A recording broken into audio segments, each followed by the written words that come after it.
ఏపీలో ప్రజాస్వామ్యం అపహాస్యమవుతోంది. కూటమి పాలనలో వ్యవస్థలు చిన్నాభిన్నమవుతున్నాయి. సంఖ్యాబలం లేకపోయినా అన్యాయంగా, దౌర్జన్యంగా కుప్పం, మాచర్ల, తుని, పాలకొండ, విశాఖపట్నం, గుంటూరు మున్సిపాలిటీలు నగరపాలక సంస్థలని చేజిక్కించుకున్నారు.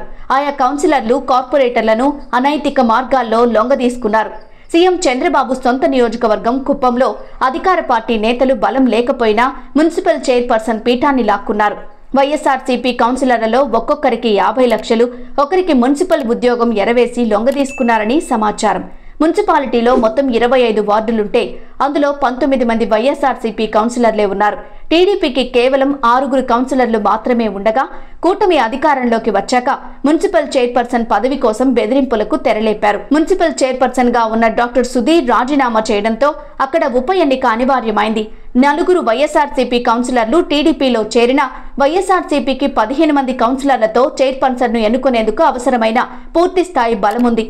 మరో 2 భయపెట్టి ఎన్నికలో పాల్గొనకుండా అడ్డుకున్నారు. 8 మంది వైఎస్ఆర్సీపీ కౌన్సిలర్లను టీడీపీలోకి లాక్కుని చైర్పర్సన్ కుర్చీని దక్కించుకుని అనైతికంగా విజయం సాధించారు. అలానే పార్వతీపురం, మన్యం జిల్లా పాలకొండ నగర పంచాయతీ చైర్పర్సన్ పదవి కూడా ఇలానే అడ్డదారిలో సొంతం చేసుకుంది కూటమి ప్రభుత్వం.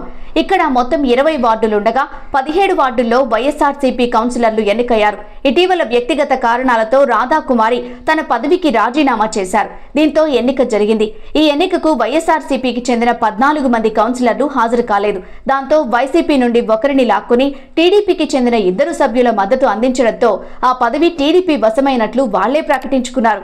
గుంటూరు, మాచర్ల, తుని, విశాఖపట్నం, తాడిపత్రి ఇలా ప్రతి చోట కనీస సంఖ్యాబలం లేకపోయినా సరే ఆయా చైర్మన్ పీఠాలు దక్కించుకుంది అధికార పార్టీ. వీటి వెనుక ఎన్నో బెదిరింపులు, ప్రలోభాలు చోటు చేసుకున్నాయి.